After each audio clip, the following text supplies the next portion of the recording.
O leproso de Genesaré, Mar da Galileia.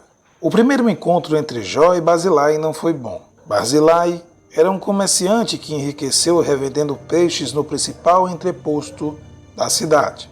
Aos 45 anos de idade, além das bancas, acumulavam também várias embarcações que deslizavam todas as manhãs suavemente pelas águas prateadas do Mar da Galileia, em busca de pescados e lucro. Um negócio tão próspero que parecia até mesmo que os peixes saltavam espontaneamente em suas redes, multiplicando dia após dia seus rendimentos. Dezenas de empregados dependiam dele e por essa razão se submetiam ao seu temperamento rude e violento. Barzilai era um homem duro e tinha orgulho de ser assim. Parecia ter esquecido como ele mesmo já tinha sido um esforçado e pobre pescador.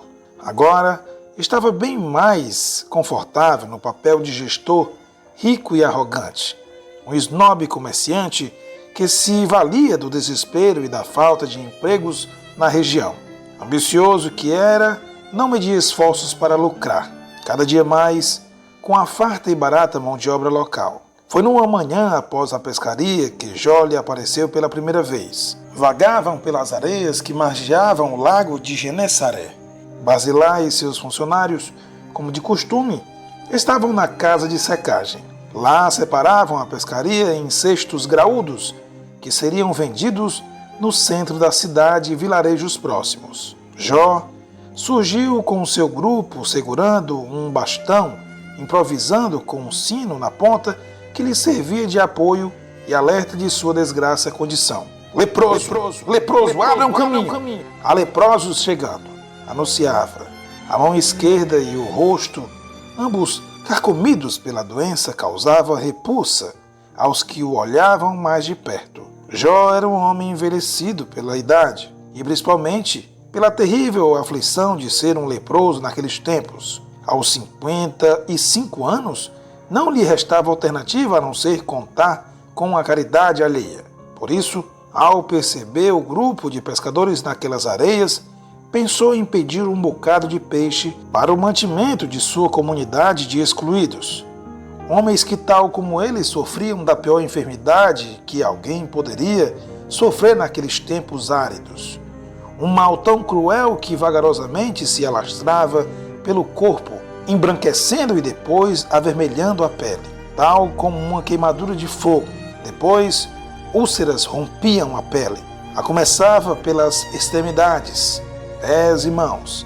Espalhavam-se pelo rosto e costas, anos sendo engolido pela doença como se estivessem derretendo-se aos poucos, exalando um odor terrível de podridão, uma aparência que enojava e afastava as pessoas. Ainda assim, eram obrigados pela lei a declararem-se em alta voz como imundos e impuros. Barzilai não gostava de vê-los por ali, ainda mais porque estava com a esposa Judite e a filha, a jovem Livana de 16 anos. Ficou furioso com a presença dos pedintes e negou qualquer ajuda, expulsando-os. Logo em seguida, partiu com sua caravana para mais um dia no entreposto da cidade. Jó e os outros companheiros observavam de longe a fila de cavalos e jumentos seguir carregada de cestos recheados de peixe. Tão cheios estavam os alforjes que alguns dos peixes, mais na borda, despencavam pelo caminho. O grupo de leprosos percebeu a oportunidade e passou a recolher os pescados. Alguns homens de Barzilai, no entanto, notaram e começaram a gritar, acusando-os de roubo. Aos leprosos não restava alternativa senão fugir. Foi o que Jó tentou fazer. Mas a dificuldade em caminhar por aquelas areias fofas e a frágil saúde não lhe permitiram ir longe. Logo foi cercado por Barzilai e seus homens, sedentos por uma boa confusão. Peguei você, seu verme! Tenha piedade, Senhor. Dos empregados de Barzilai, apenas 2 tentaram aplacar a fúria do patrão. Eram Gade, um jovem de 18 anos, e Dró, um senhor de 50. Dró não se conformava com a rispidez de Barzilai, que, mesmo sendo abençoado, era tão sovina, ainda mais depois de ter ouvido uma das pregações de Jesus. o mestre galileu que andava por aquelas cercanias. Jesus havia dito que todos eram iguais perante Deus, que não havia diferença entre o Pai Celestial. Ele só está com fome, argumentou Dró. Basilai estava impassível. Tinha os olhos estufados de raiva e desprezo. Vai ser apedrejado, é o que diz a lei, respondeu, encurralando Jó entre alguns rochedos. Clemência, Senhor, juro por tudo que é sagrado que não roubei. Vamos calar a boca deste mentiroso, bufou Basilai, apanhando algumas pedras no chão e distribuindo na mão de seus empregados. Não cometam essa injustiça. Não houve roubo. Os peixes caíram na estrada, dizia o experiente pescador, se colocando entre Basilai e Jó. Saia da frente, Dró, ou apedrejo você junto, retrucou. Estaria tão livre de culpa quanto eles, respondeu Dró numa ousadia até então desconhecida por ele. Basilai não gostou daquele ato de coragem. Ficou tão enfurecido com o seu empregado que no mesmo instante o despediu. Nunca mais vai trabalhar para mim? Vai embora! Oreb, um dos servos mais próximos e fiéis de Basilai, puxou um facão, deixando claro ao pescador que não seria avisado uma segunda vez. Dró olhou com tristeza para a expressão de ódio daqueles homens. O tempo ainda vai ensiná-los, Basilai, disse, vencido e cabisbaixo. Ajustou uma pequena bolsa que carregava consigo e partiu inconformado. Basilai não se incomodou. Continuou sua tarefa de distribuir pedras aos seus homens. Apanhou uma pesada e entregou na mão do jovem Gade, que também se recusou a participar do assassinato. Não posso fazer isso, meu senhor. Covarde! Eu mesmo farei. Irou-se Basilai ainda mais, levantando sobre si a pesada pedra e mirando sobre a cabeça de Jó. Foi quando sua mulher Judite e sua filha Livana correram pedindo aos gritos que não matassem aquele homem. Espere, Basilai! Por favor, espere! Volte para a carroça, Judite! Não faça isso! Deixe o mendigo partir! Mulher, não se intrometa! Não suje suas mãos derramando o sangue desse homem! Isso não é um homem! É a sombra de um! Se não quer ver, feche os olhos! Se não quer atender o meu pedido, atenda ao menos o pedido de seu filho que está chegando. Basilai deteve-se. Um filho? Agora, quando já imaginava que não teria outro rebento? Um filho, quem sabe, um varão? Alguém que pudesse dar continuidade aos negócios da família? Um mundo de ideias passou na cabeça do sisudo comerciante, que abraçou Judite eufórico. Depois de tantos anos, você está grávida? Sim. Em nome do nosso filho, que completará nossa alegria, poupe a vida desse pobre homem. Basilai resmungou, mas já não tinha como esconder seu contentamento. Sua fúria logo evaporou-se e ele permitiu que Jó fosse embora com os demais companheiros. Era alegria demais para acabar em sangue. Uma comemoração foi organizada para mais tarde, no entreposto, onde tinha diversas bancas. A noite chegou ligeira e fogueiras foram acesas. Iluminando o amplo local, empregados serviam vinhos e até o escriba, senhor Eliaquim, participava dos festejos, dando orientações sobre os cuidados que Judite deveria ter dali em diante. O casal, Sami e Rayana, que tinha uma loja de tecidos na região, também festejava junto. Rayana era amiga de infância de Judite. Ao mesmo tempo em que estava feliz pela amiga, sofria por não ter tido nenhum filho ainda. Seu marido, Sami, era um homem hostil e ameaçava deixá-la já havia algum tempo. Uma mulher fértil é a bênção que todo homem de bem merece.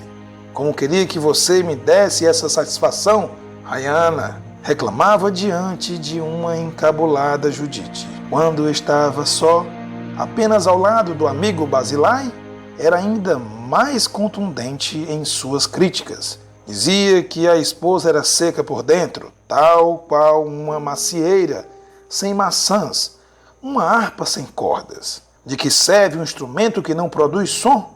Queixava-se Sami. Perto das tendas, armadas ao redor do entreposto, atrás de alguns rochedos, Gade e Livana faziam juras de amor secretamente. Os dois jovens estavam apaixonados já havia algum tempo, e Gade planejava uma forma de pedir a mão de Livana a Barzilai.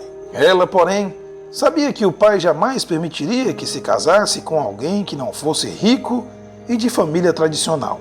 Como os fariseus, era preciso ter paciência e estudar a melhor maneira de anunciar suas intenções. Tempo, porém, não havia mais.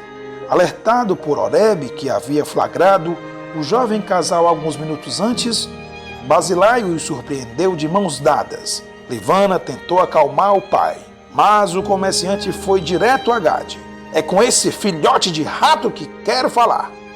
Senhor Barzilai, por favor, eu e Livana, nós, não pronuncie o nome de minha filha, esbravejou. O que fazia sozinho com ela? Tenho um imenso respeito por ela. Jamais faria qualquer mal. Eu a amo. Eu quero o seu consentimento e sua bênção para me casar com ela. Ao ouvir essas palavras, Barzilai irritou-se ainda mais. Fez menção de esbofetá-lo, ali mesmo, na quietude da noite, longe das cabanas montadas ao redor do entreposto. Pensou melhor e ordenou que Oreb fizesse o papel sujo de surrá-lo.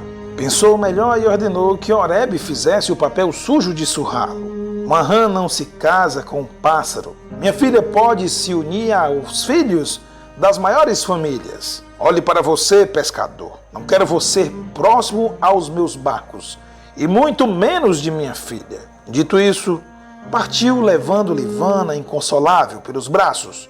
Oreb e outros homens espancaram Gade até que ele ficasse desacordado na areia. Quando conseguiu se reerguer, o jovem caminhou até a cidade, buscando ajuda na casa de Dró, seu antigo companheiro de trabalho. Barzilai, por sua vez, foi beber. Estava irritado por ter estragado sua noite festiva com aquele acontecimento. Judite tentava acalmá-lo, lembrando que o próprio Barzilai também tinha sido um pescador e que alcançou sucesso. Gade é um bom rapaz. Pode enriquecer também como você. Não me compare a ele. Não se atreva. Gade é de outra classe e deve conviver com seus iguais. Durante os meses da gravidez, Barzilai seguia sua sina de ganhar muito dinheiro e maltratar as pessoas. Nem mesmo os mais íntimos eram poupados de seu destempero e desprezo.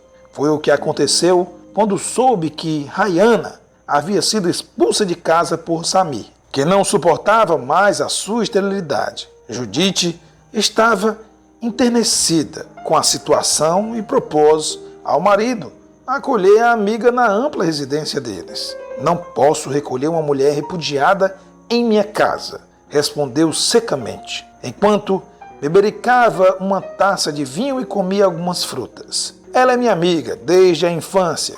Qual futuro terá, já que não tem mais os pais vivos? Uma mulher repudiada pelo marido é uma mulher desonrada, tal qual uma prostituta.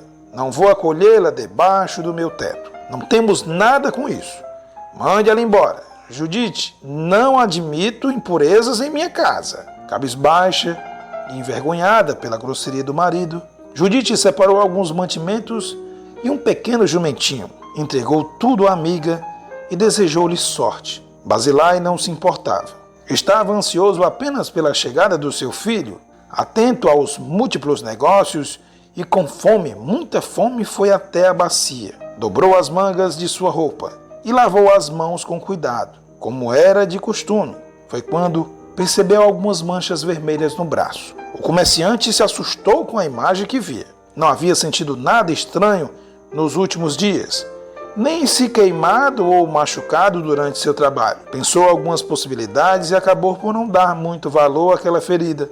Deveria passar logo, imaginou ele. Para distrair-se, pôs-se a contar as moedas que tilintavam em sua sacola. Colocou-as sobre a mesa e começou a sua contabilidade. Oreb estava próximo e fazia a proteção de seu patrão. Escutava seus planos de enriquecimento, de se tornar um dos homens mais poderosos da cidade. Ouvia tudo com discreta obediência, mas estava infeliz. Meu senhor, sabe que sempre tive o prazer de servi-lo, mas os anos se passaram e... Diga, Oreb, deixe de arrudeios.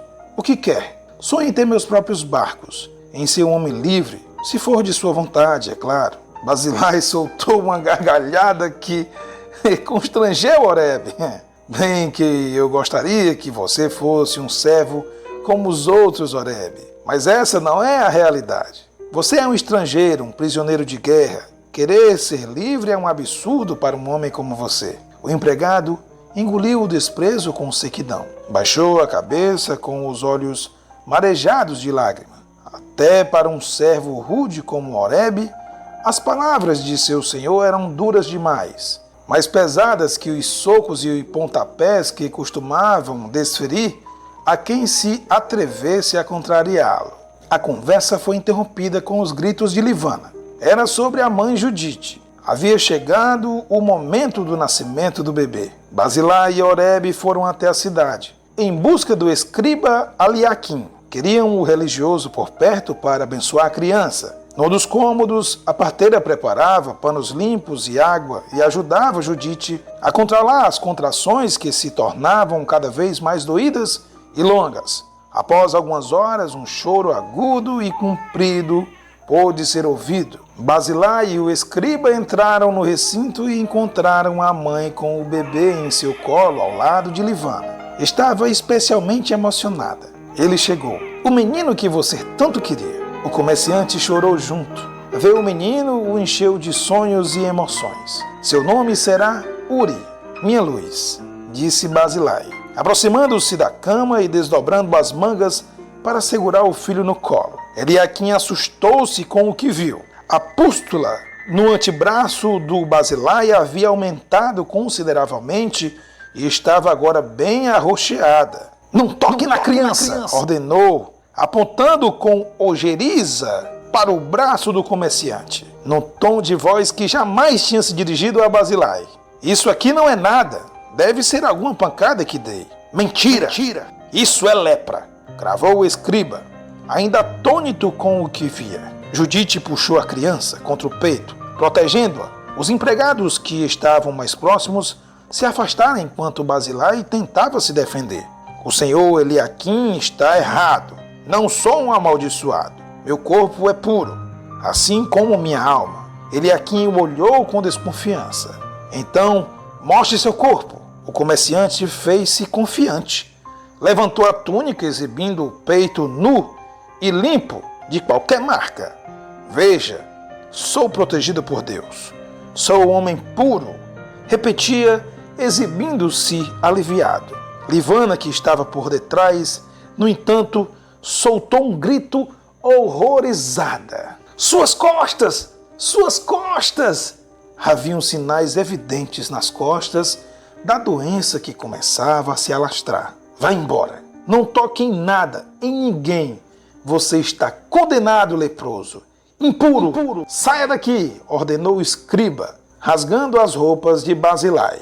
Você é um próscrito. Saia agora ou terá de ser morto. Pontificou, mandando que Oreb o levasse para fora da residência e o expulsasse. Tudo desabava na vida de Basilai. Seu filho ali, tão próximo que nem sequer pôde colocar em seu peito. Sua mulher e sua filha, com os olhos vidrados de terror. Os barcos e a casa confortável. Todas as ambições desapareciam num piscar de olhos, enquanto era conduzido para fora de casa com rispidez, com a mesma violência que costumava tratar seus empregados. Oreb mal escondia sua felicidade. Estava livre à revelia de seu patrão e agora seria o dono de tudo. Desnorteado, humilhado, expulso, sem nenhum pertence, sem mantimentos ou água, o então altivo comerciante e um dos mais poderosos homens da cidade caminhou pelo deserto. Sentia sua boca seca de tal maneira que fissuras lhe faziam sangrar os lábios. Estava exaurido e sem saber qual rumo seguir. Caminhou durante toda a noite, praticamente em círculos. O vento gelado da madrugada o torturava, invadindo sua túnica rasgada pelo escriba. Apenas os abutres lhe faziam companhia, em sobrevoos, na esperança de uma breve refeição. Basilai olhou ao redor, olhou para os céus e desabou desmaiado. O segundo encontro entre Jó e Barzilai foi numa caverna. Barzilai despertava depois de sua longa peregrinação pelo deserto. Estava num local escuro, iluminado apenas por tochas. Assustou-se ao perceber que o homem que o servia água era Jó, o leproso que quase havia apedrejado meses antes. Era logo ele quem lhe estendia a mão e o amparava num momento tão perturbado em sua vida. Por quê? Ele perguntou. Eu sou o que sou. Posso até ser assassinado, mas jamais seria capaz de matar ou deixar morrer. A vida é preciosa demais para ser desperdiçada. Era estranho ouvir isso de um homem tão sofrido, de aparência tão repulsiva. Após lhe servir a água, Jó o ajudou a se levantar e levou-o para conhecer aquela comunidade de próscritos. Havia muitas pessoas, algumas tal como Barzilai no início da doença, outras em estágio terminal. O comerciante olhava a todos com espanto. Parece o inferno, resmungava. Jó achou engraçado. Duvido que o inferno seja tão quente durante o dia e frio durante a noite. Entre os que viviam ali estava Querem. Ele estava ao lado de Jó no dia em que o amigo quase fora apedrejado às margens do lago de Genesaré. Aos 70 anos, liderava aquela comunidade e ao ver Barzilai ali, ficou inconformado. É um mercador de peixes?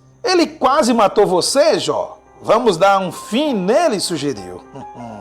Jó disse não, nada disso. Ele está aqui, é um de nós. Já não é um castigo o suficiente? Jó explicava para Barzilai como era organizada aquela comunidade. Suas regras, contava como os mantimentos eram providos, geralmente vindos de doações ou da mendicância que tinha de ser feita diariamente. Tudo era repartido entre todos e todos tinham de se esforçar e esmolar pelas ruas e vilarejos. Os mais debilitados eram sustentados pelo esforço dos mais saudáveis. Com muita dificuldade, Barzilai administrava seu temperamento inflamado. E a cada dia, a cada nova úlcera que se abria em seu corpo, ele percebia que não havia outro caminho a não ser o de adaptar-se. Sua vida seria assim, dia após dia, esmolando, denunciando-se em alta voz como um imundo, um leproso,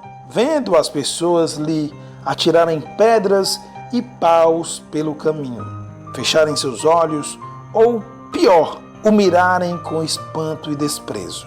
Era como se Barzilai vagasse pelas ruas e visse um enorme espelho diante de si. Dentro de si, o velho e arrogante Barzilai agredindo-o, expulsando-o e acusando. Era tenebroso ver-se assim. Jó, com os dias, ia se tornando um grande companheiro, um amigo, talvez o único que o mercador teve em sua vida inteira. A doença é uma provação muito dura. Quando compartilhada, porém, o sofrimento causado por ela se torna mais leve. Jó, você é um bom homem, bom como eu nunca soube ser. Barzilai, você ainda pode mudar. Os dois conversavam sobre tudo, partilhavam suas histórias e seus sonhos antigos, e o mercador sentia-se inquieto com a vida que lhe sorria mesmo no momento tão obscuro. Não consigo dormir, disse Barzilai, sentando-se diante de um formigueiro. Jó o espiava e percebeu a angústia do amigo. Não entendo como você pode ter tanta esperança apesar do sofrimento. Eu não entendo. Jó levantou-se com dificuldade. Foi até a fogueira e sentou-se ao lado de Barzilai. Minha fé me sustenta, revelou, contando-lhe sobre os ensinos de Jesus. Já o ouviu de perto? Quis saber Barzilai. Não, mas suas palavras são repetidas por todos os que tiveram a oportunidade de se aproximar dele. Ele fala sobre a vida eterna, que está além de todas as nossas misérias, contou Jó, abrindo um sorriso acalentador. E um homem como eu também merece a vida eterna? Perguntou Barzilai. Todos são criaturas de Deus, Barzilai, e merecem perdão, desde que se arrependam de suas faltas. As palavras do amigo lhe traziam paz e esperança, e um desejo enorme de ouvir de perto Jesus. A cada dia, porém, mais a saúde de Jó se fragilizava. Basilai sentia muito ao ver o amigo naquele estado e fazia tudo o que podia para aliviar seu sofrimento em seus últimos momentos de vida. Buscava água, esmolava, o ajudava a se erguer, a se virar e trocava algumas ataduras. Numa manhã, Basilai percebeu uma estranha movimentação próximo da gruta em que viviam os leprosos. Um grupo de pessoas depositava cestos repletos de alimentos, frutas, pães assados, uma ceia repleta de comidas gostosas e cheirosas. Basilai reconheceu um dos rostos naquele grupo. Era o de Raiana, a amiga de sua mulher Judite. Os seguidores de Jesus vêm de tempos em tempos às pedreiras trazendo comida. Explicou Jó enquanto empanturrava-se da boa comida. Se todos nos atiram pedra, por que eles são diferentes? Felizmente, existem boas pessoas e caridosas. Basilai estava perplexo. Primeiro Jó lhe estendeu a mão e o ajudou. Agora era Raiana. Parecia que todos a quem tinha desprezado e tratado com injustiça lhe pagariam o mal com o bem. Estranhamente, movidos pela fé despertada por Jesus, fazia perguntas ao amigo sobre a salvação e a esperança,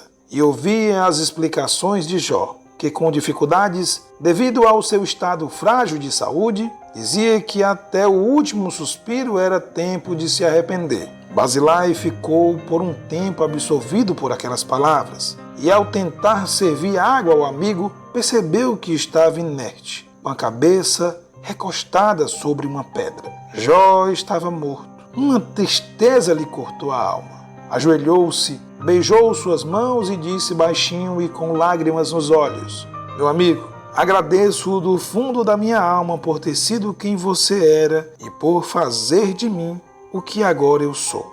O corpo de Jó foi incinerado numa cercada de pedras. Basilai estava profundamente triste. Sentiu-se novamente desamparado e tomou uma decisão. Era o tempo de rever, mesmo de longe, sua família. Ajeitou uma pequena trouxa de roupas e seguiu em direção à cidade, onde tentaria ver como estavam Judite, Livana e Uri. 2 anos haviam se passado desde que os tinham visto pela última vez, naquela terrível noite em que foi expulso de casa. O caminho até a cidade era sinuoso. Era preciso cuidado.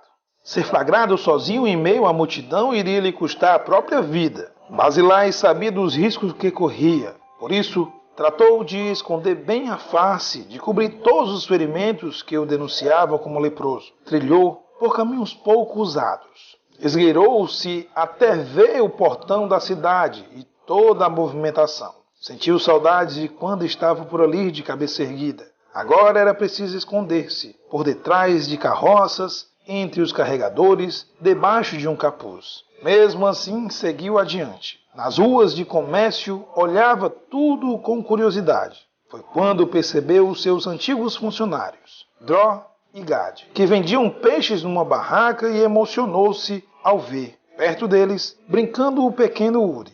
Logo em seguida, surgiu Livana, apanhando o irmão caçula no colo. 2 anos e tanta diferença, pensou. Ao ver Judite acompanhada de Raiana, ele desabou num choro dolorido. Agachou-se numa ruela próxima e deixou que as lágrimas de tanto tempo desaguassem sua saudade apertada. Estava feliz em vê-los, porém triste pela separação e confuso por aparentarem estar tão bem. Tentou fugir, mas acabou esbarrando em Dró. Olhe por onde anda, reclamou o pescador. O coitado deve estar com fome, ponderou Raiana, que após ter sido repudiado por Samir, foi aceita por Dró, e com ele se casou. Ela embrulhou um dos peixes e entregou a Basilai, que se revelou. Todos estancaram surpresos. Fique onde estão, não se aproxime muito, não quero colocá-los em risco. Queria muito mesmo abraçar vocês, mas só posso vê-los de longe. Pensei que estariam na miséria, dizia aturdido de emoção. Dró e Raiana nos ajudaram, explicou também emocionada Judite, contando-lhe que agora a amiga até esperava um filho. Cada rosto e relato abriam um universo especial para Basilai. Suas certezas, sempre fundamentadas no seu poder, na sua arrogância, agora eram desfeitas, dando lugar a revelações sobre solidariedade, bondade, esperança e amor. Por que fui perceber tudo isso apenas agora, quando já não havia mais o que ser feito? Lamentava-se, pediu perdão a todos. Judite tentou abraçá-lo, mas foi contida por Dró. Todos choraram e Basilai correu em direção à saída da cidade. Seu coração parecia que explodiria a qualquer momento. Atravessou uma pequena multidão, saiu pelo portão principal e deteve-se em outro e compulsivo choro. Gade e Livana o alcançaram apressados. Por que vieram atrás de mim? Devem se afastar. Queremos sua bênção, pai. Minha bênção não vale mais nada. Sou como um morto, mas para nós conta muito. O Senhor sempre será meu pai. Pois então, Deus abençoe o amor de vocês. Que lhes dê filhos saudáveis e belos. Que sejam muito felizes. O jovem casal se abraçou, emocionado, enquanto Basilai cobria novamente o rosto com o capuz e preparava-se para seguir sua viagem de volta às pedreiras e à comunidade de leprosos onde vivia. Foi quando dezenas de pessoas surgiram de todos os lados. Passavam apressadas pela família, num cortejo estranho e feliz. O que está acontecendo? Perguntou Livana. São peregrinos. Estão atrás de Jesus, respondeu Gade. Basilai lembrou-se daquele movimento, dos seguidores de Jesus. Lembrou-se de Raiana, depositando um banquete na pedreira. Basilai, Jesus está acampando com seus discípulos na montanha, que fica perto do lago de Genesaré. Por que não vai procurá-lo? Sugeriu Gade. Basilai sorriu com a possibilidade. Ver Jesus de perto seria uma grande e inesquecível experiência.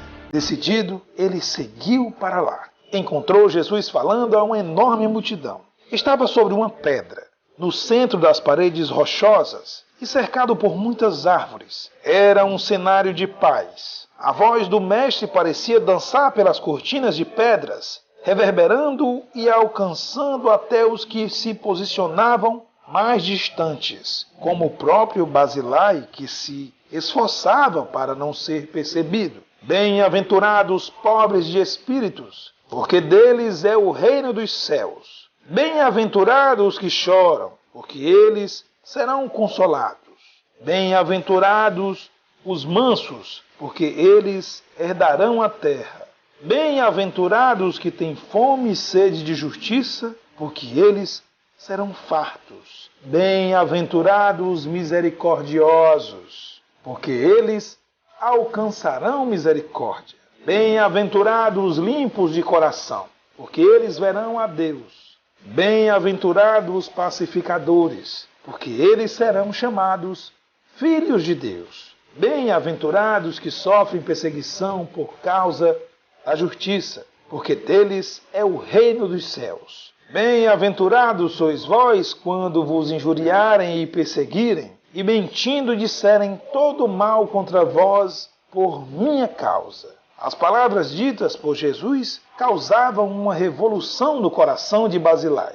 Ele se reconhecia naquelas frases de afeto e fé. Via sua própria história passar no repente diante de seus pensamentos. Seu coração dolorido estava também cheio de gratidão. Seus olhos viam a Deus e sua bondade, e ele, mais do que ninguém, sabia que era indigno de cada ato de amor e solidariedade recebido. Por isso, Basilai só sabia mesmo chorar. Chorou tanto que não percebeu que Jesus havia acabado seu ensino e seguia em sua direção. Ao perceber diante de si a presença do Mestre, ladeado por seus discípulos, Basilai temeu. Sentiu vergonha de sua vida, de sua história, uma vergonha maior do que a de sua condição de leproso. Ergueu o rosto, desnudando-o do capuz que o escondia, e encarou Jesus. Senhor, eu lhe peço, me ajude. Se o Senhor quiser, sei que pode me tornar limpo. Eu quero. Seja limpo e purificado da sua lepra, respondeu Jesus, colocando as mãos sobre suas feridas no rosto. Basilai caiu de joelhos e Jesus permaneceu com as mãos sobre sua cabeça. Ao retirá-las, já não havia nenhuma ferida. Um silêncio atônito tomou conta da multidão por alguns segundos. Era inacreditável. Pedro, discípulo de Jesus, foi o primeiro a dizer depois de abrir um largo sorriso. Milagre! Basilai, emocionado, beijou as mãos de Jesus, sorriu e partiu apressado. Era preciso recuperar sua vida depressa. O dia já estava quase terminando quando, de fora da casa do pescador, Dró ouviu-se os gritos entusiasmados. Eu estou curado!